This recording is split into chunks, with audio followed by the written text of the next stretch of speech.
All right. Welcome everyone to the second edition of the semi-annual Startup Ecosystem Coffee Chat session. This event is hosted by the ACF Startup Newsletter team, which includes Christine and I, and the amazing support of Coach Tatilika. If you're not familiar with the event, this is an opportunity for active members, seniors, and supporters of the ACF community. We're trying to help people connect by sharing, asking questions, and just having fun through activities. And before we get started, I just want to kindly ask everyone to turn on your cameras if you haven't, and if you can. The whole point is to connect, and there's no way better to connect than to see everyone's faces. And yeah, let's get started with a basic introduction. It's 4 basic facts. Obviously, you only have to answer the startup team part if you're in a startup team. And yeah, feel free to type. Christine and I will do ours out loud while everyone's typing. So yeah. So again, I'm Jay-Ho. I'm also part of the Immersified VR team, so you'll see me present later. My favorite drink, well, I'm not a big coffee drinker, so I just like to drink water and some soda.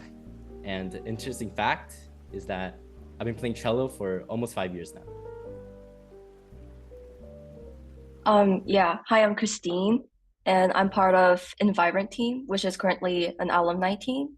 And my favorite drink is Starbucks chocolate chip frappuccino and happy lemon Oreo milk tea. And just an interesting fact about me is that I like to sacrifice my sleeping time for drawing.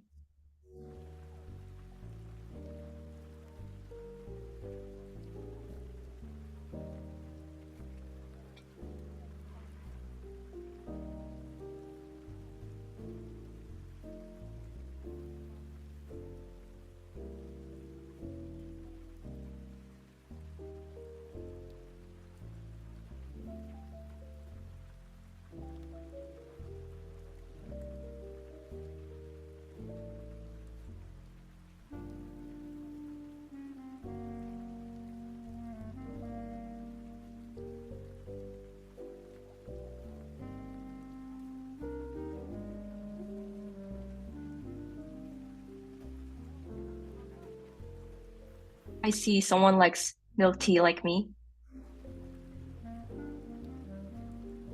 I also like banana milk as well.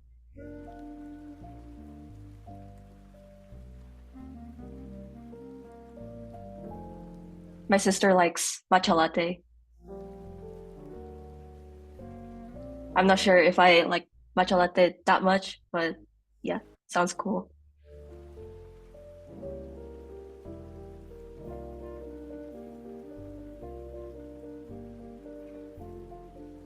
The plastic bottle banana milk is way better than like the paper carton.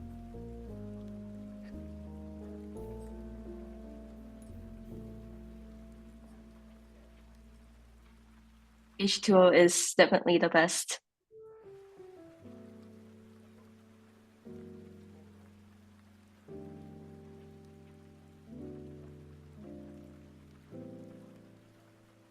Yeah, there are a lot of boba drinkers.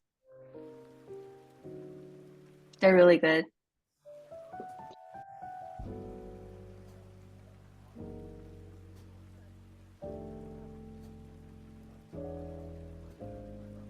Is that everyone? I think. Oh, okay. We'll give it another second.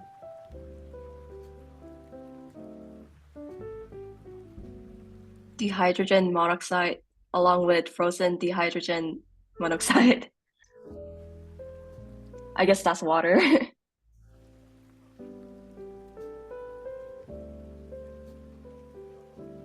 Okay. Thank you everyone for sharing. I'm just gonna quickly go over the agenda. So we're gonna get started right away with the peer presentation session. And then afterwards, we're gonna have a Q&A session where anyone is invited to ask any questions for presenters. And then we're also gonna have some extra time to ask questions with like a question board. And at the end, we're gonna just have a nice closing, informal and casual time with fun activities. Yeah, let's get started with the presentations. So this is our ACF startup teams in order. So yeah, I'll stop sharing and we can get started. Okay, hello. I'll start by sharing my screen.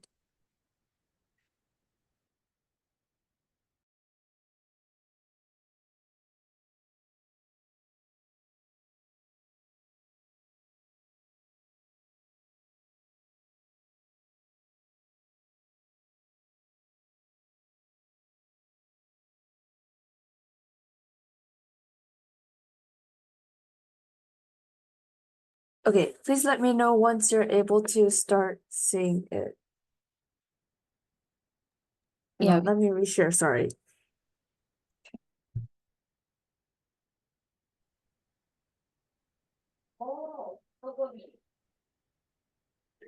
Please let me know once you're able to start seeing the screen. I can see it. And Okay. whenever you're ready. Okay, so hello, my name is Sachi and I'm part of the team called Artivo, and our goal is to build a unique and accessible art experience through AI. So our team is made up of Hanjun, Minjun, Jay, me, Stefan, and Tyson, and I'll be the one presenting today what we're working on at the moment.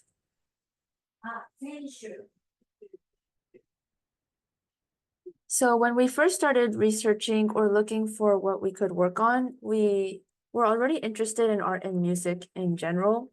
And so we noticed that there was an increase of interest and demand in art experience for the next generation. And we wanted to make sure that visually impaired people could also enjoy art the way everyone else can. So we wanted to ensure that this experience is inclusive for everyone and also very new and engaging. And so our mission statement is to create an inclusive experience of art and music that empowers visually impaired individuals to experience art and music differently through AI. Our goals so far are to test our product for the users, convert paintings to songs, iterate the design with feedback, and also to create web application for the museum tablets.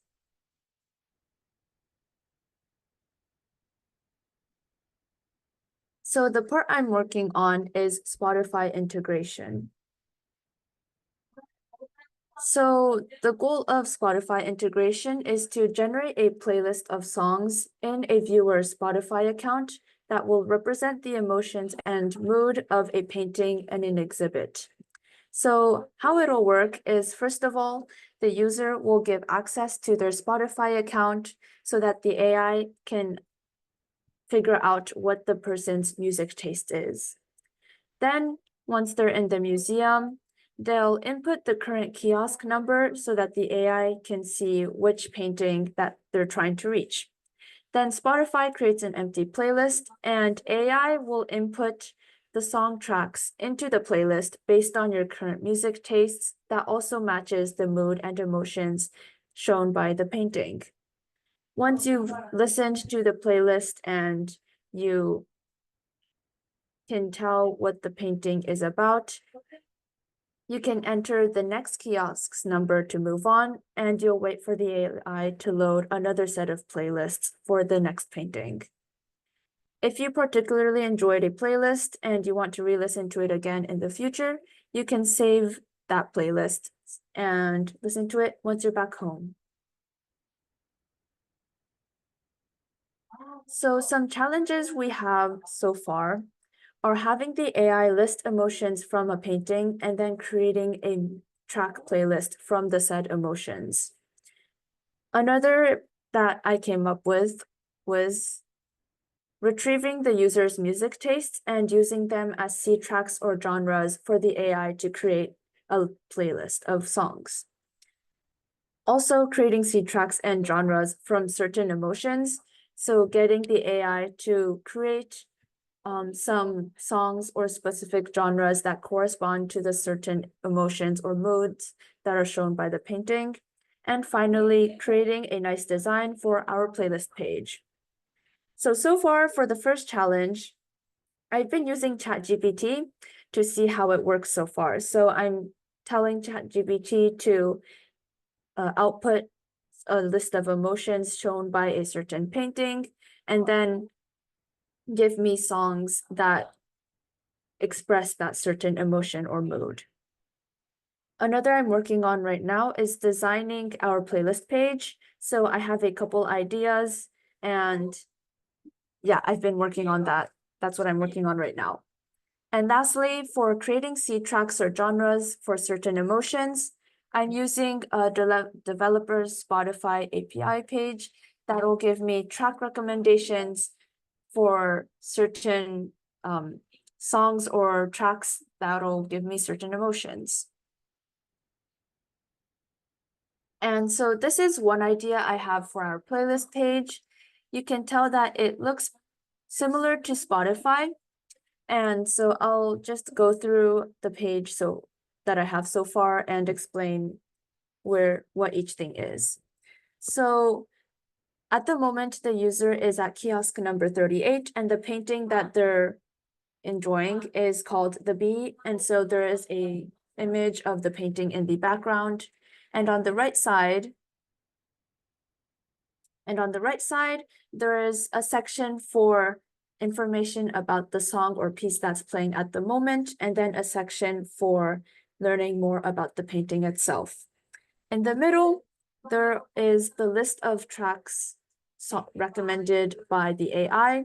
And so these songs listed down here will give the certain emotions or mood expressed by the painting, The Bee. And so there are the song names and then the times. You can press play at the bottom over here, and this is where you can save the playlist. About the AI accessing the user's music tastes, this is where the music genre comes in. So the songs listed here are from the genre soul music. On the left side, there are all of the kiosk painting numbers that you've saved. And there's basically a scroll section where you can scroll up and you can scroll down to see all the paintings and playlists you've saved so far. And the first two songs of each playlist are shown just so that you can be reminded of what the playlist or painting was about. And on the bottom left side, there is the current kiosk number, and then different options for other music genres that the AI thought was your music tastes. And so if you press on any of these buttons, the playlist will change so that the songs that will show up will correspond to the painting, The Bee, but also to the genres. So you can click classical, for example, to get songs or pieces that are in the classical genre, but also express the emotions from the painting, The Bee. And so we have some questions we would like to ask you. So first is, how should the users give the AI access to their Spotify? So we had a couple of ideas. First was email. So they'll input their email into, for example, the museum display tablet. They'll get an email from the museum. Then there will be a link that gives the AI access to their Spotify account. The second is a QR code in which the person will use their phone to scan a QR code, and then that will give the AI access to their Spotify account. And the last was a tablet, which you'll pick up at the museum, and with that tablet, you'll sign into your Spotify account, and that will give access to your Spotify account because the tablet you're using is the museum tablet. The second is, how should the design be changed to be more usable for visually impaired people? So if I go back, and if you, as a reminder, we're mainly targeting or creating this project towards visually impaired people. And so we were wondering how we could change this design so that it's easier to use for visually impaired people. So for example, maybe changing the colors or the positioning of things or objects, or changing the size of certain things. And yeah, just make it easier to use for visually impaired people. And then, are there any additional useful features you would enjoy having? Because although this is specifically targeted toward visually impaired people, we'd also like the general museum visitors to also enjoy using this because it's a nice feature to have. And lastly, any feedback in general. So does anyone have anything they would like to add or would like to answer any of these questions?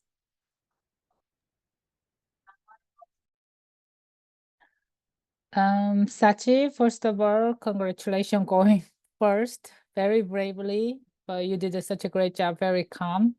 And Spotify is quite a popular app. So I'm very excited your team decided to integrate. So I would like to answer the first one. Personally, I think I like QR code mainly because QR code really universal way right now, and it directly guide me to directly, take me to the target site. So for me, I would choose prefer QR code. Okay, thank you. Yeah, that makes sense. It's quick too. So, does anyone else have any ideas for the first or any other questions? Sachi, thank you so much. Like really Coach Yunjang's sentiment, like really awesome job going first for presentation. So I have a few suggestions for you. You can like take a look at and overall, like really great product. So is it okay with you if we share those suggestions like at the end of the presentation session once all teams have gone and we have like designated slots for each team to be able to ask questions? Is that okay? Right, yeah. Sure. Thank you. Then is it okay if we ask these questions at the end or? Of course, that would be wonderful. Yeah. Okay, then thank you for listening.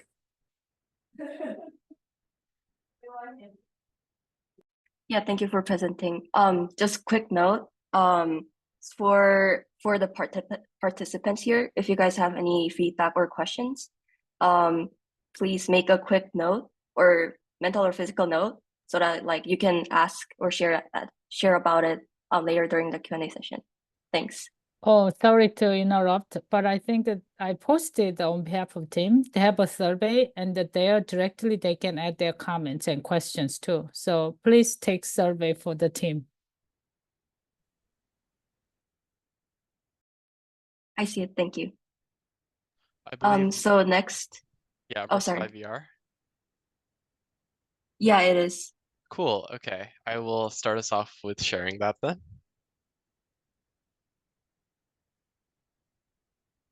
All right, let me know. Is it all good? I can see it. Awesome. So yeah, I'll just get the ball rolling. Hey everyone, my name is Coach Lucas. I am currently a second year in college who is very interested in game development, digital art, music production, all the sorts.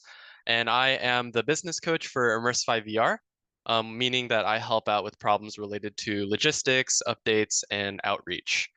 So we're going to start off with some member introductions. I believe everyone is here, so that's really exciting. And then I'll let them take over the presentation and kind of talk about our product. Okay, so I'll start the member introductions, I guess. So hello, my name is Johnny. Currently, well, I'm a rising 9th grader and I'm going to Harker High School. Some of my interests include like programming, music, and art. Hello, my name is Alan Kim, and I'm currently an 11th grader at Cupertino High School. Hello, I'm Jay-Ho. I'm a rising 9th grader at Web Schools, and I'm really passionate about game development. I also like music. Hi, my name is Flynn, and I'm a 7th grader at Con Lab School. All right, I believe I've introduced myself already, so I'll let Coach Andy do his introduction. Yeah, thanks. So hi everybody, I'm Coach Andy. I'm the technical coach for Immersify VR. So my responsibilities include like kind of just mentoring the team on the technical side of things and developing our VR product using Unity. And we're working with Meta Quest headsets, but we're aiming obviously to look at all VR headsets. So there's like a little work technically there too. So we'll start off by talking about the context and the problem we're trying to solve. There are over 1,818,000 people in assisted living facilities in the US alone. Though it would be nice for everyone to have the opportunity to freely experience a vibrant space, due to physical or mental limitations, this isn't the case for many.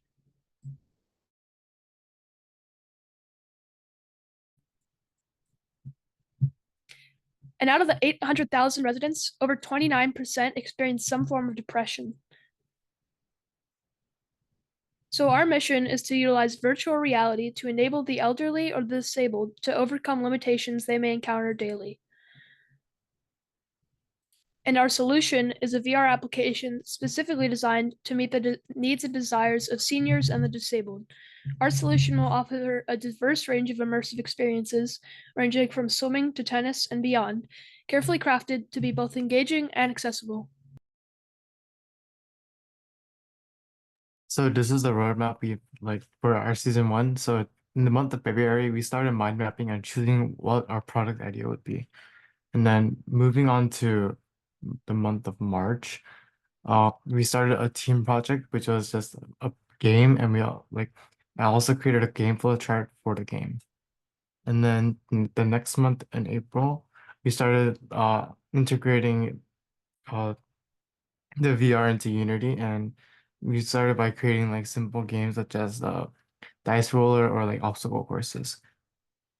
And then in May, we started building our MVP for the Chateau Cupertino, and for Chateau Cupertino.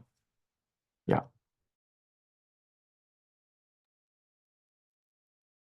So here is a short video that I made about our MVP.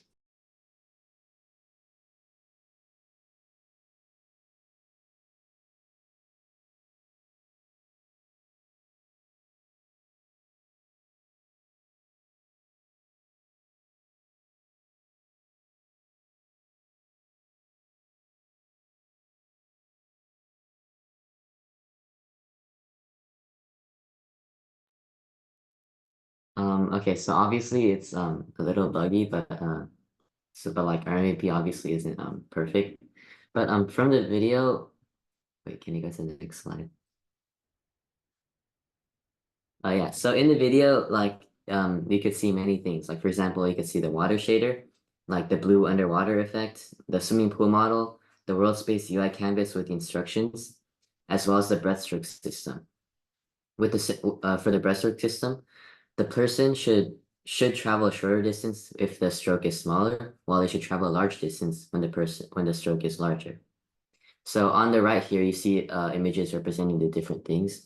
So on the top left is a short, like a little snippet of the code that we use to make the breaststroke movement. And on the top right is just the water shader that I made. And the bottom left and right are just the screenshots from the scene. And after building that MVP, we actually met just last week in person for the first time in Chateau Cupertino. There we got to meet Marie, who was the assistant general manager and the sales manager, who you can see on the middle of the right photo. We kind of have to wing, we had to wing a quick presentation to her, but we also asked questions about the senior center back to her as well.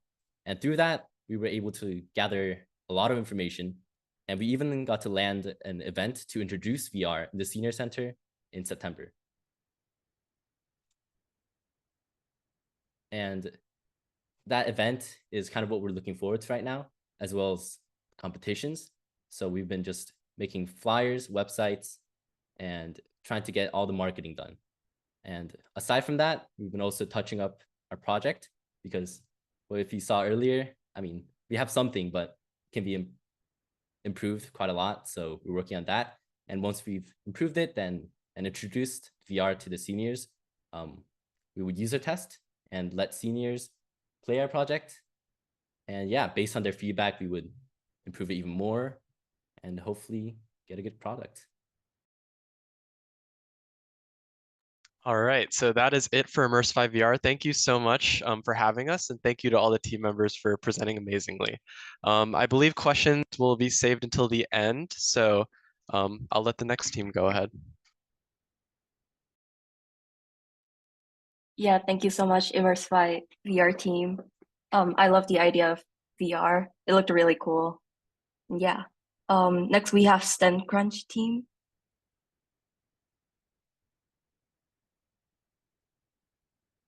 Okay. Hello, everyone. Sorry, my voice is a bit wonky today, so um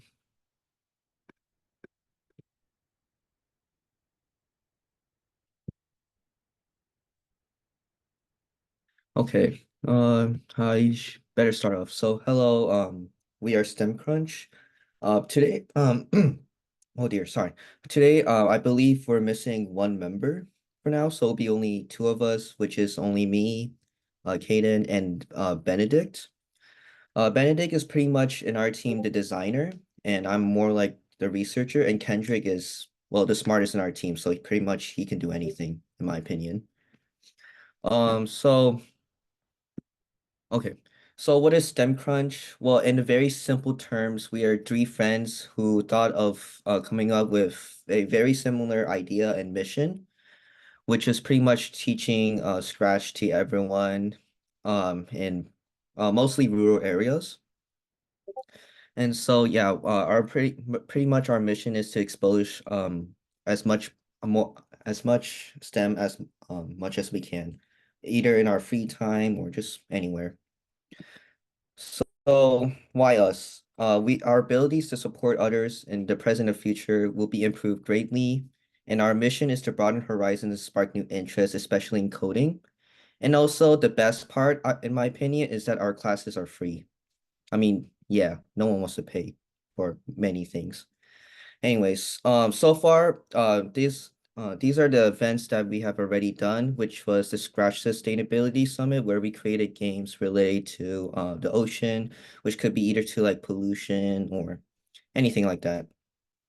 Then came our Bit Awesome Day, where we created pretty much a game that had related to some kind of holiday. I did Christmas, I guess, because I love Christmas. And then we had Fresno Bit Awesome Day, where we able to teach in person in Fresno. And then the Panama event was when we taught some students from Panama. And right now we are doing Saturday classes. I think the icon is missing. I don't know what happened, but anyways, our Saturday classes is pretty much every Saturday we teach just any person who's interested from 10 to 10:30 in the morning. So our problem, there's a strong disparity on STEAM opportunities in rural California compared to urban areas, where we can see in this percentage where 50% people have access in STEM classes in rural areas, and 97% have access in STEM classes in urban areas. This is our competitor analysis. We have three main competitors, which is Coding with Kids, Code Monkey, and Code Your Dreams. So Coding in Kids and Code Monkey, they are an online service that teaches coding to children and high schoolers, but you have to pay for their classes. And for Code Your Dreams, they are a nonprofit and in-person organization that teaches in the US and East Africa. This is our competitor grid. So first off, we have accessibility, which is basically how you are able to get access to our programs. And Code Your Dreams, they have a thumbs down because they are only in person and everyone else is online. Free of charge, basically free classes, which Code Monkey and Coding with Kids don't have.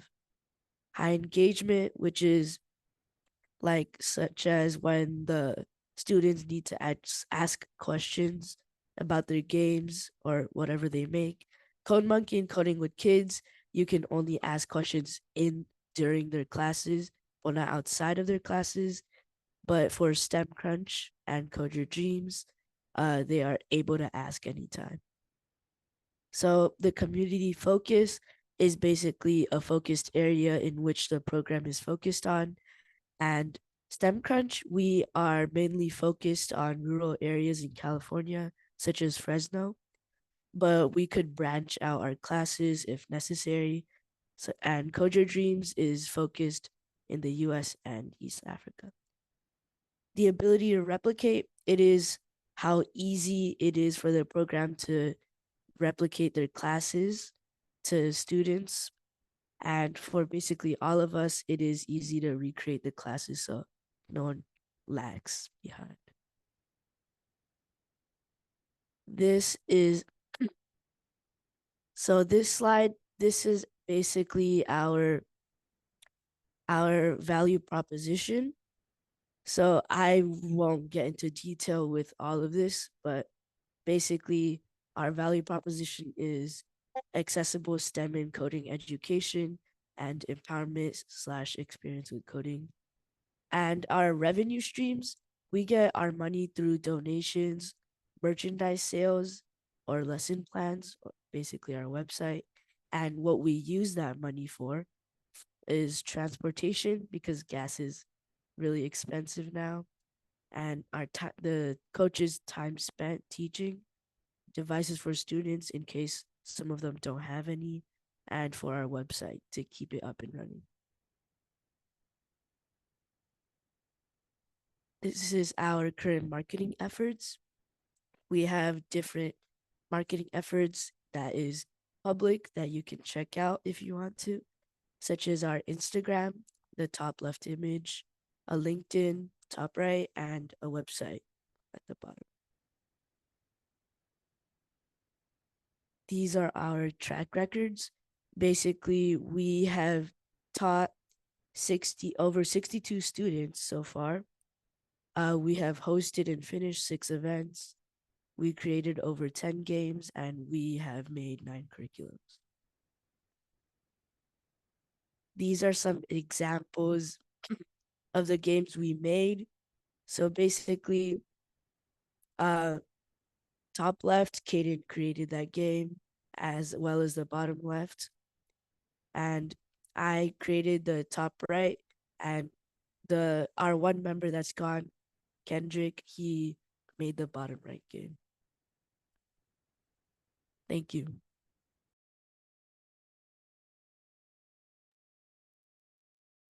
Yeah, thank you for presenting. I really love how you guys teach Scratch to people. And it's amazing that you guys already did so many things as well.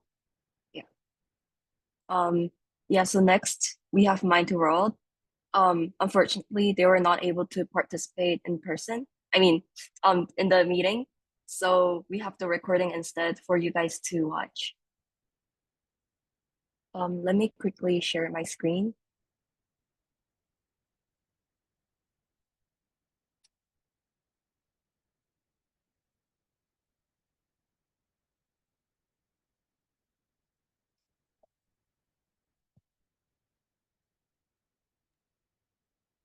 Are you sharing, Christine? Yeah. Can you guys see it? Yeah, we can see it. Okay. Let me know if you guys cannot hear it. Isolation We question. can hear it. Yeah. Okay. In order to solve the previously mentioned problem, we came up with a solution of creating a virtual reality service. The 2 main purposes of this solution are first, to provide more realistic and exciting experiences for the purpose of entertainment, and second, to mitigate loneliness and isolation caused due to physical limitations. During the progress of developing and fabricating our solution, we created a flowchart.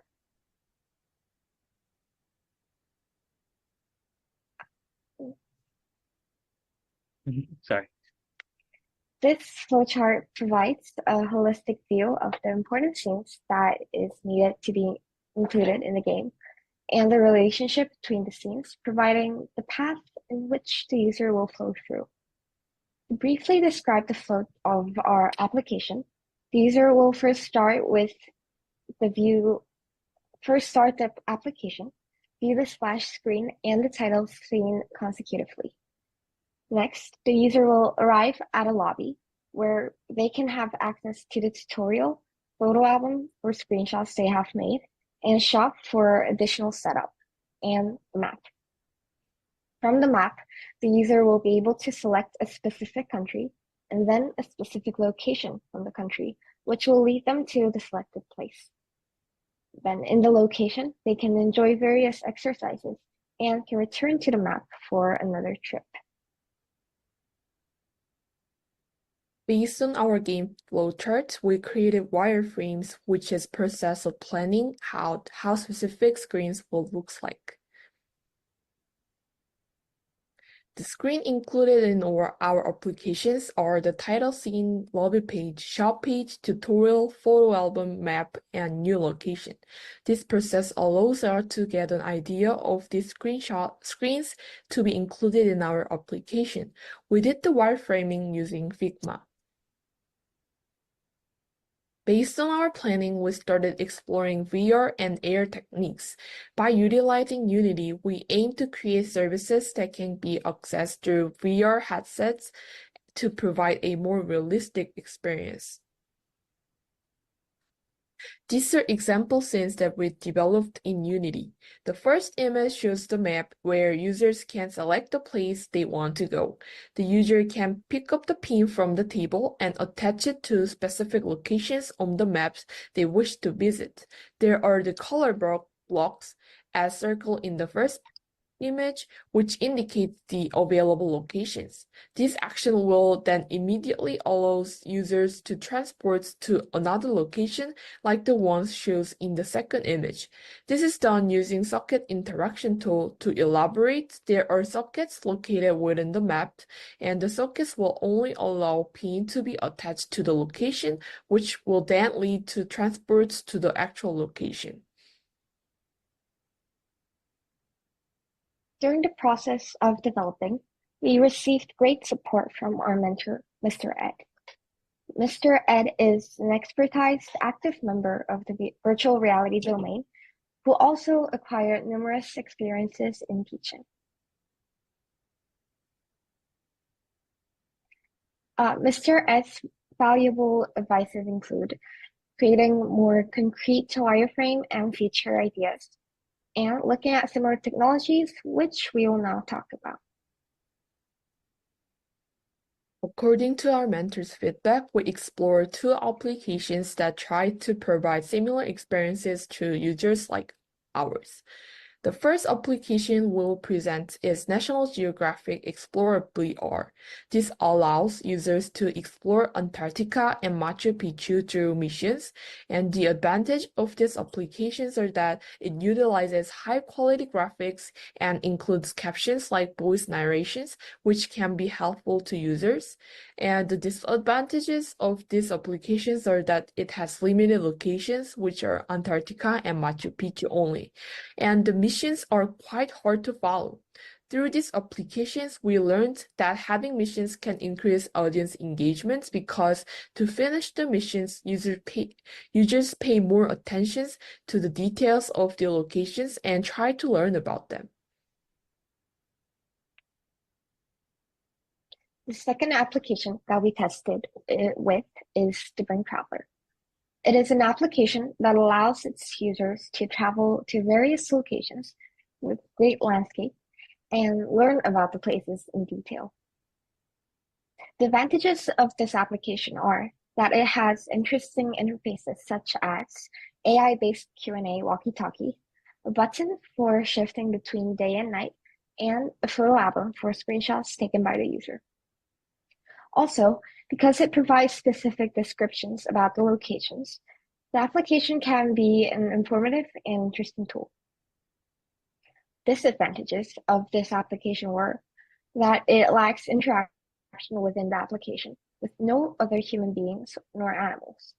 The feeling of isolation that the user would experience experience will not be helpful in mitigating loneliness, the problem that we aim to solve. Also, the application provides limited mobile space, preventing the users from moving freely. This also opposes our initial purpose of providing exciting experiences with less physical boundaries. Last, when shifting our views, a slight nausea was caused due to the unsmooth movement. This is a technological side that needs to be improved. Main ideas earned from this application is to provide a simple yet interesting user interface and to reduce limitations in terms of both portability and social interaction. Our future goal for the next section is to develop a minimum viable product. To this end, we will choose the places we want to offer and plan the locations.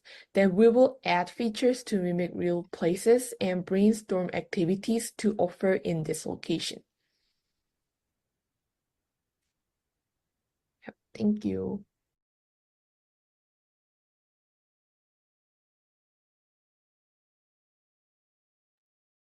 Yeah, that's it for Mind to World presentation. Yeah, I really like the idea of using those features. Yeah. And next we have Eagle Eye Sports Analytics. Okay. Okay.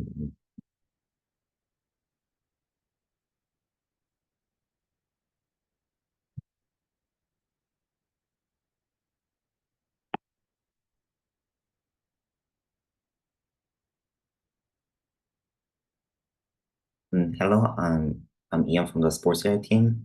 And before we get started with the presentation, I would like you to fill out the survey. The link to the survey is going to be in the chat shortly. And thank you.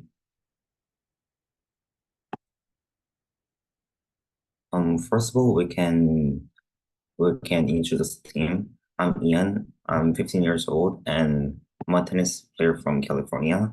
And my favorite ice cream flavor is mint. My name is Felicity, and I am a rising sophomore.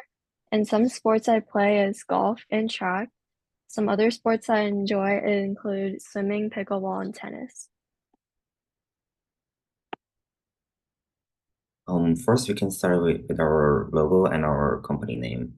Our company name is Eagle Eye Sports Analytics, a play on words for eagle eye and bird's eye view. Bird's eye view just means seeing a place from from a high place. And we strive to make our app so we can provide a whole new perspective of the golf course for our users. And the green symbolizes the golf course because golf courses are green. Our future plans and goals. Some of our goals is to create an AI caddy app using golf and like a website or an app to help people improve their golf game, which we will be using to compete in the Congressional App Challenge. We will also perform outreach using social media and get our community's ideas and communicate with our mentors and other team members.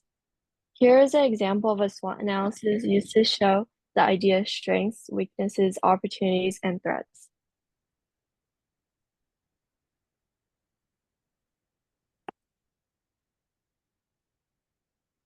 So here is our website.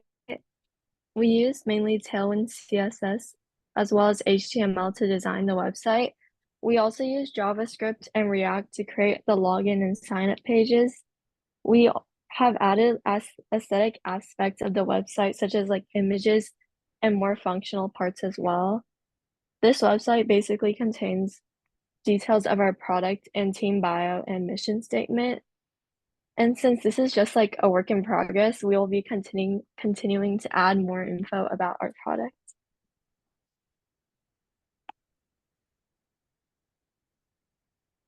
Our competitor analysis. So we've compared many golf caddy related apps such as 18 Birdies, Arcos Caddy, and these are like the more popular apps. So we basically created a competitor analysis to compare and contrast different companies. And this competitor analysis was used to like compare what the pain points were and what they had in common. And we were also able to see like the aspects that help them succeed, which we would be using to help benefit us develop our app.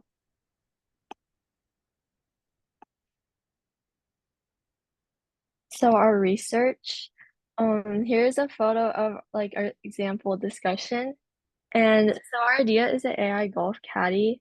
And during the research, we looked at what golfers needed and also the regulations and integration into like golf tournaments and daily golf games. Our app is targeted to help you improve by giving you information on your golf game, such as the club you should use and the yardage, along with like other aspects of your golf swing. It is also going to be more convenient compared to an actual coach or caddy. We got the idea of making an AI caddy app from our mentors Kyle Liang and Junship Park. Kyle Liang suggests using golf as a, I guess, universal language, and he says that it is useful to form web connections with many people outside of this country. And Junship Park also suggested that caddies could be a good replacement for the coaches. I mean, saying if they have data about myself, they will help out with other things. And he suggested AI could help how you should play, what clubs to use, and more access to weather and data.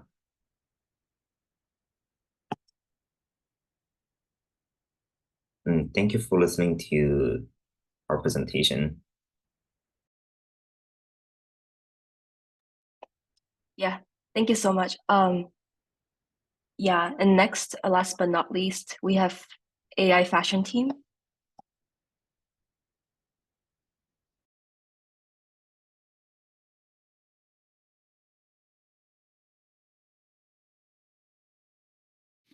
Hi guys, we're the AI biomedical fashion team.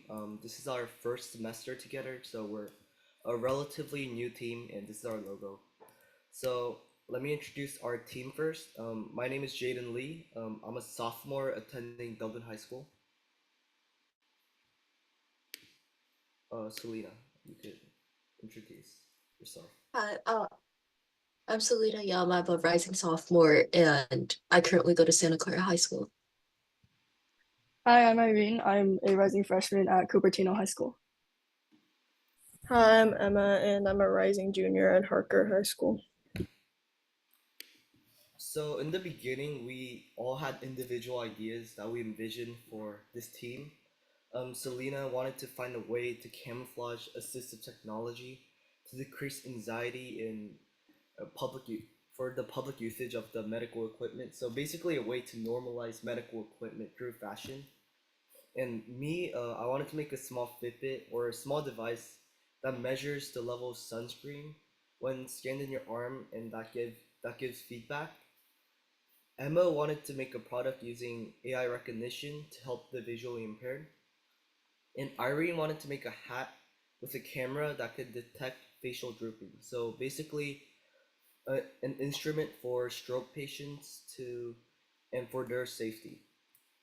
Next, Emma will go over the mini project that we did.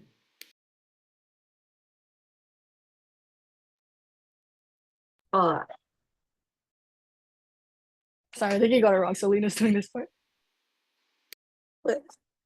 Yeah. So by combining all of our ideas together, we had to come up with a mini project that we could create within 5 weeks. It had to be both cost effective while still actually being functional and uses like the materials that we already had in hand. So our team decided to use this heart sensor monitor that was given to us alongside the Raspberry Pi Zero that we're using. And by combining those two ideas together, we decided to come up with a glove that actually has the pulse sensor inside of it, so that the user is able to keep track of their heartbeat while still like being fashionable.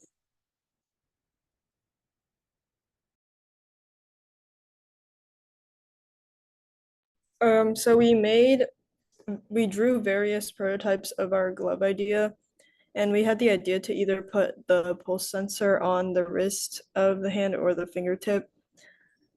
And we also thought of like a potential phone app that could come with the product that would pair with the device and display the user's heart activity on screen.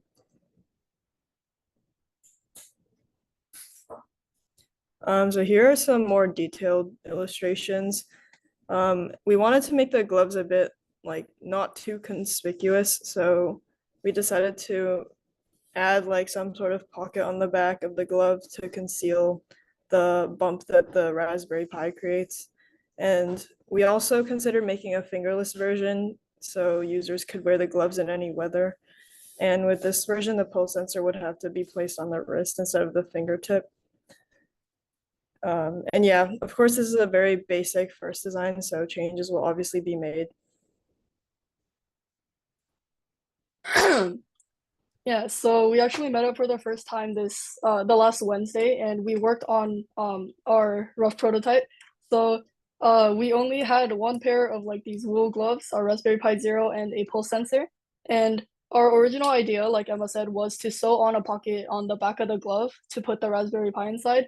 But then we figured since we don't have that many materials, so we could just cut up the other glove and take the stretchy wrist part and use it as like a binder and to wrap and conceal the Raspberry Pi. We connected the pulse sensor on the tip of the index finger, and we wrapped around excess wire around our wrist and then connected it to the Raspberry Pi using wires. And then, so of course, we encountered a lot of problems, and we had to find some solutions to it. So first of all, one problem was that when we put the Raspberry Pi on the back of your hand and then connected the wires to it, since the wires connect like perpendicularly to the wires, it would like stick out too much. So we had to cut like a small hole in the stretchy part of the wrist, so the wires wouldn't get like damaged. Another issue we ran into was just like the bulkiness of the glove we had, since it was like a wool glove and that was the only one we brought to the meeting. It's like too thick for comfort. So for our next prototype, we will probably use like a lighter, maybe cotton or sports gloves, so it's more comfortable. And we were trying to put the pulse sensor on, put the pulse sensor on and then the glove over it. But then since the pulse sensor is attached with Velcro, the glove would sometimes like get stuck on the Velcro because it's wool. So what we did was we used like tape. We kind of like wrap tape around our finger instead, so the not sticky side would be outside, so we could easily slide on the glove without like any issues of it sticking to the wrong place. Yeah, so that's it. Thank you.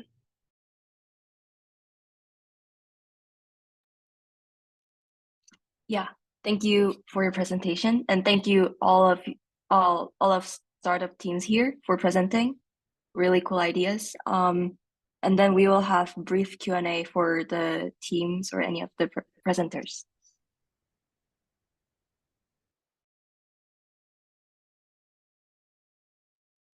Yep. Here we go. So we'll have a Q&A, like Christine mentioned. We'll go in order of the teams. So starting with our Evo, if anyone has any questions or wants to answer the questions from before. Yeah, I actually have a few ideas based on the prompts that Sachi presented. So first of all, very cool product, and I love the idea of kind of like really immersing people in the entire experience of music plus art. It's a perfect combination. So one of the things I would like to suggest is that like Spotify developers, since you're using the Spotify API, I think they have a very cool like initiative for like supporting socially impactful projects that are using the Spotify Spotify API. And I recall like this is from a couple of years back. I don't know if they still have that initiative on, but they actually provide like good amount of funding to like socially impactful products or projects that are using their APIs. So definitely one of the like a good way to increase your outreach might be to contact their marketing team. You might find more information about this on the Spotify developers portal. And yeah, I think that's one of the suggestions I had. And another feature I would love to have incorporated is that like also having options for like incorporating this music playlist recommendation for other platforms too, other than Spotify, such as, let's say Apple Music or like other, just to increase the reach and to be able to like be accessible to different kinds of like devices or people's preferences. And for visually impaired readers or kind of visually impaired people using or looking forward to this platform, I think an important or useful feature might be to have like screen readers auto-enabled so that we can kind of be able to be accessible to them. So yeah, I hope that's helpful. That was really helpful. Yeah, thank you.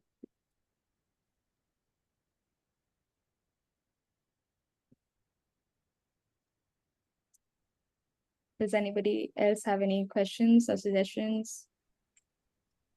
I think there was a question from Coach Lucas and Mr. Lero responded. What was their tech stack?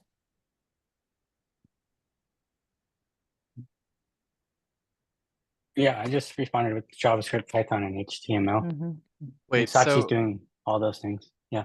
for Art Evo, is the target demographic like museums? Yes, so we're going to connect with museums, and that's how we're going to get all of these art pieces. I see. So it's like an add-on to the current exhibitions that museums have. And so the regular museum visitors and visually impaired people will be able to go to the museums and they'll enjoy the art and also listen to music. So they would download this like on their own phones and then go around the museum. Right, so either that or with the museum tablet, which is another way you can connect to Spotify, or that was an idea we had. So like there the email or QR code, which is with your phone or with a museum tablet. So it's provided by the museum and then you'll return it at the end of the trip. I see. Okay, thank you. Hi, as I was listening to that application, which sound all of them sound incredible. You guys are doing excellent work. Very, very exciting. But my thought, you talked a lot about people with disabilities, for visual disabilities, doing this app. And I think in Spotify is something that you listen to. And I would be curious as you create that playlist, would be nice to hear what the songs have been picked, like a snippet of what they are, or maybe a synopsis of what, who the artist is, and why you got picked, and why this song got picked for this artist. Just sort of people know, instead of having to listen to the playlist, they can choose visually, just this sounds good. So kind of a fun feature. That'll get people engaged instead of listening to a long playlist, which may take a little time. Oh, so like getting more background information on how they got that playlist and Yeah. how they got that list of songs. Yeah, absolutely. Just, make it the quicker, because people's attentions are limited, especially, as you're watching something. It's just, why did they get this playlist? Yeah. Anyway, I love what you guys are doing. It's wonderful. Yeah, thank you. I hadn't thought about that though. Yeah, that's a good idea. Thank you. Okay, thank you. For the sake of time, we're going to move on. And any questions for Immersive VR next?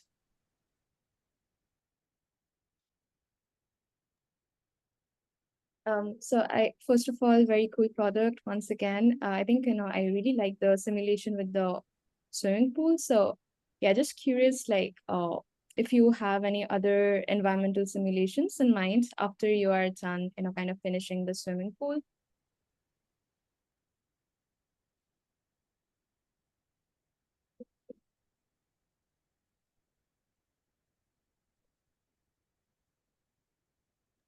I think like what we were thinking was that like we could do like other places to swim first, and then like an ocean, for example. But then like after that, I think we were going to like move on to some other things. I'm not completely sure.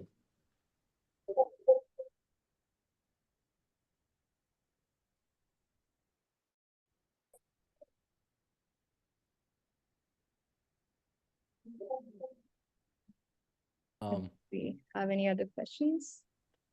If not, that's okay. You guys can contact us anytime for any other team at our email that we'll post it later, and we'll forward it to the teams. And yeah. So next up, any questions for STEM Crunch?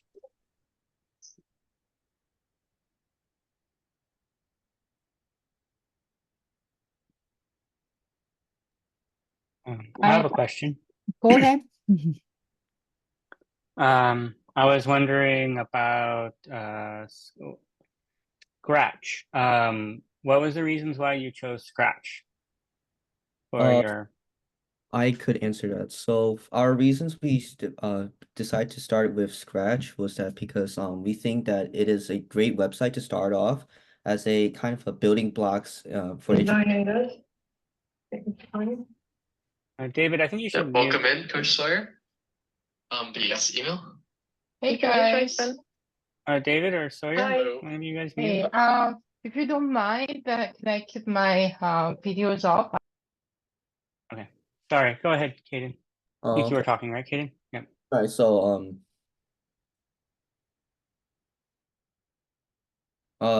so anyway, so basically, yeah, we think Scratch is the best way to introduce to many how coding would be formatted, like JavaScript and HTML. But then eventually, once we pretty much teach about everything we know on Scratch, then we will go to more coding languages, probably like HTML to start with, or JavaScript, then to Python, and then etc. All right. Great. Great. Cool. Thanks, Kaden. Yeah, I have a question. Your team was kind of extraordinary in terms of early outreach, community engagement. You guys did it in person and even globally with the Panama students more than once over the year. And now online on Saturday. What did you guys learn from this early engagement? Because a lot of times startup teams are a little afraid of reaching out and continuing, not just once, like constantly, right? What are the challenges, and if it were worth it, why you recommend early engagement with your potential, users or customers?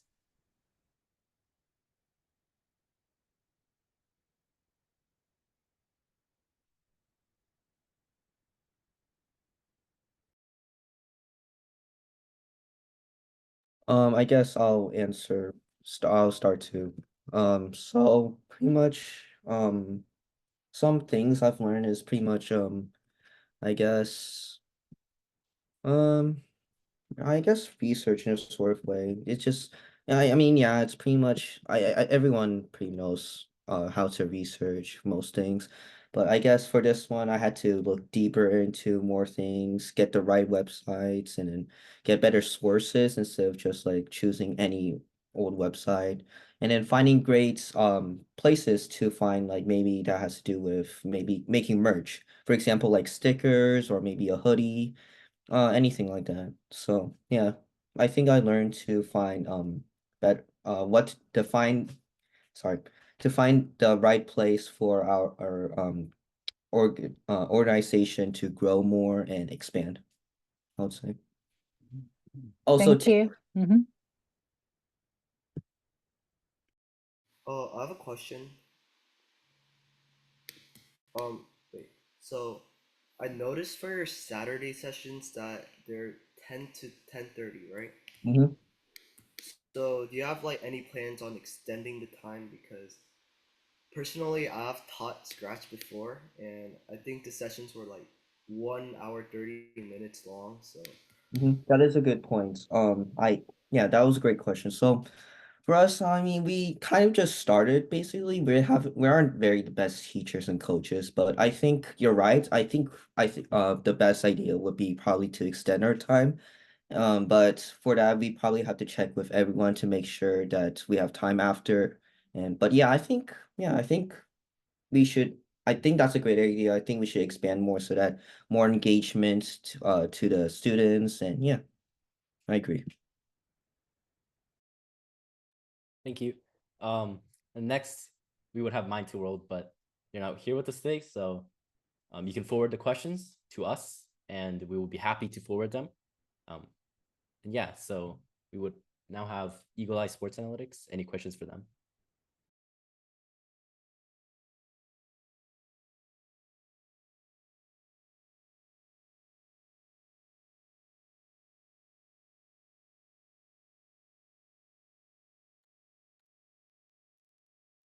I'll ask a question. Do you guys plan to go to a golf course and try it out anytime soon? I didn't totally understand if you guys did that already, but I was just curious what's your timeline to actually get in the field and play with it? Play with your AI caddy. We're still oh, I'm so sorry. Okay. We're still like working on like implementing it and also developing the app. We kind of have the idea in mind, and we made like a website, and we have the idea of what kind of code we're gonna use to make it, but we have not yet like made a prototype of it yet, so we can't. But once we do, we'll probably be able to ask other golfers to use it and let us know how it is. Okay, sounds like fun. I would like to go on the golf course and play with it too. Be a fun event.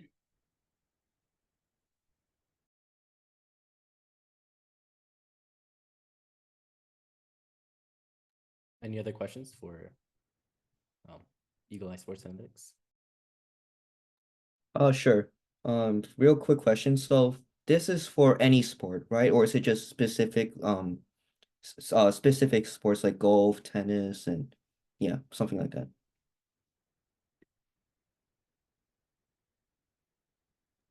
We're currently like targeted towards golf, but we are thinking about like if golf doesn't specifically work out, we might be able to branch off into other sports, but we're currently only focusing on golf. Okay, thank you. Cool, thank you. I actually play golf myself too, so it'll be fun to try it out.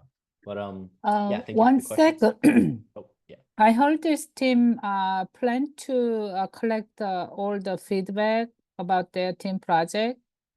So this is the Eagle Eye Sports Team's survey. It's very short. I took it. So it'll be great if you guys can all fill out right now, because you might make a difference in this team's the project direction. So please fill it out.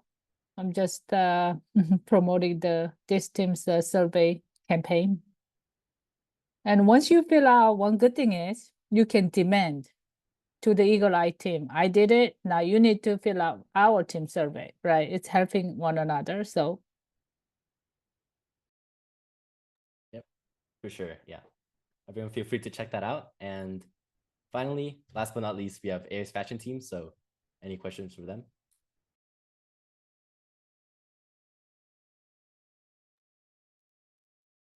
Okay, I have a quick question. So first of all, amazing job, AI Fashion Team, for presenting. I know you're still like very early on, so it can be very daunting.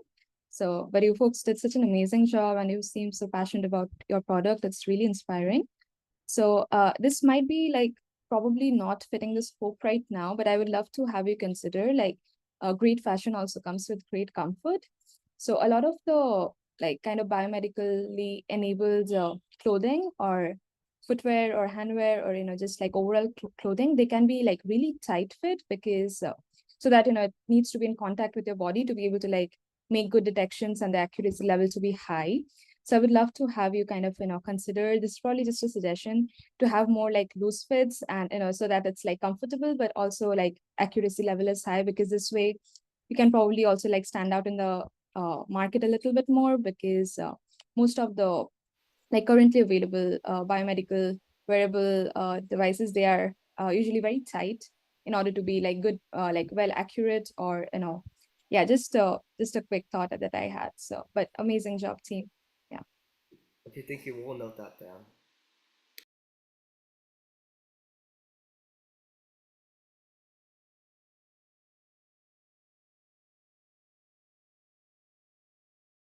Any other questions?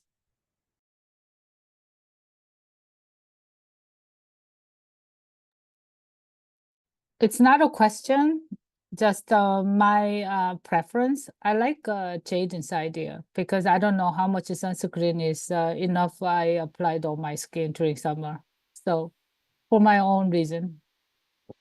Okay, thank you. Okay, well, since we're running out of time, I think we'll have to move on. Thank you for everyone for asking questions and presenting. And we're gonna skip the question board, and I'm gonna just quickly go over the Startup Newsletter team recruiting.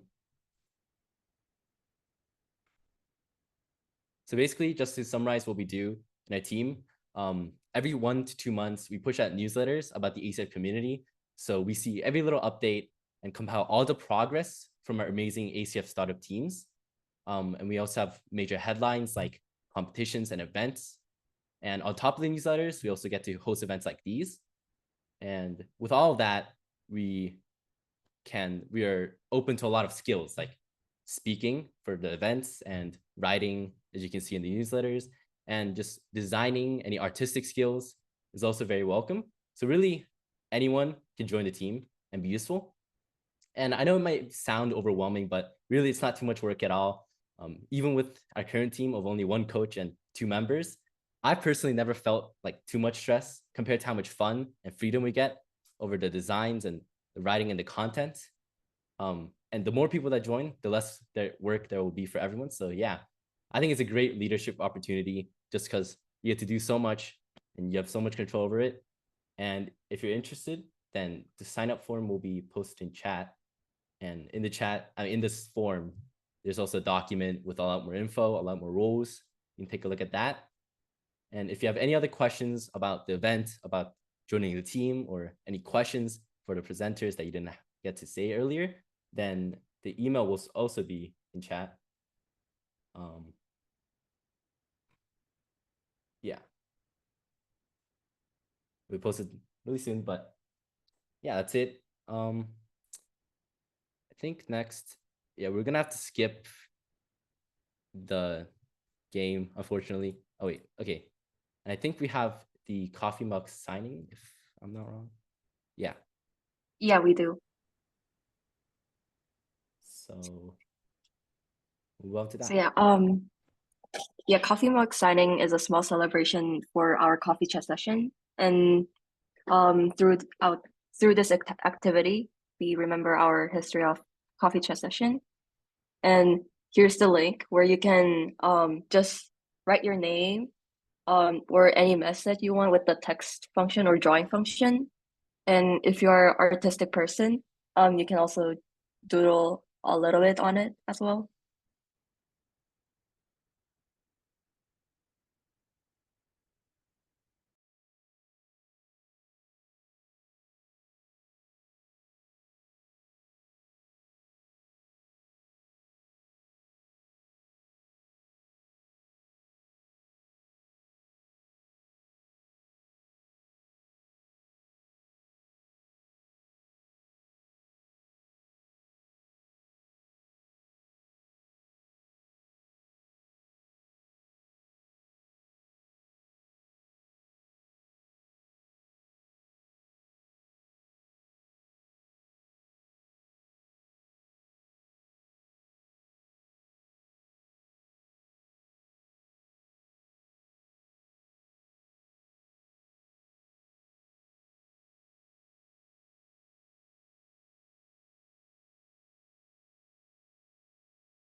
Yeah, next time we'll definitely have a bigger coffee mug.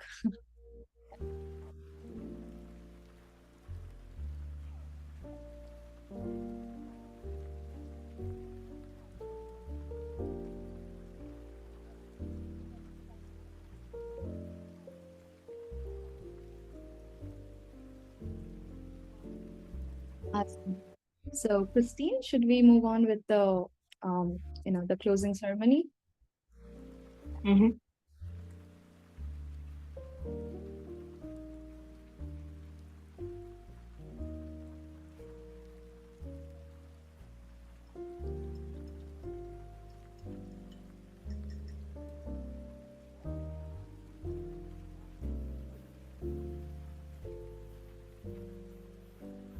And yeah, that marks the end of our second coffee chat session.